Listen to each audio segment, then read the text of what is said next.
First భయపడకండి. Interviews ఇవ్వడానికి, coding start చేయడానికి భయపడకండి.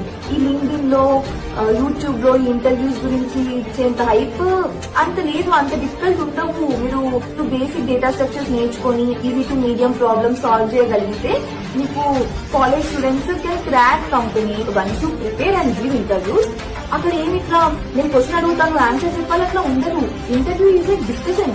ఖచ్చితంగా ఆపోజిట్ ఉన్న ఇంటర్వ్యూ నీకు హెల్ప్ చేస్తాడు. నువ్వు ఎక్కడైనా స్టక్ అయితే you suggest. It's like team work. అక్కడ ఏమి ఎగ్జామ్ లో నువ్వు క్వశ్చన్ ఇచ్చే ఆన్సర్ రాయులాగా ఉండదు. సజెస్ట్ అప్రోచెస్ నువ్వు ఆ అప్రోచ్ ని అర్థం చేసుకొని సాల్వ్ చేయగలగాలి.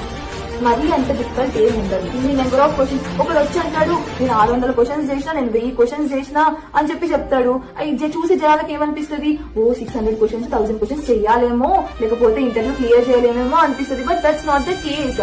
It's depend on person to person. నీకు ఒక కాన్సెప్ట్ మీద కాన్ఫిడెన్స్ వచ్చింది అంటే మూవ్ టు నెక్స్ట్ టాపిక్.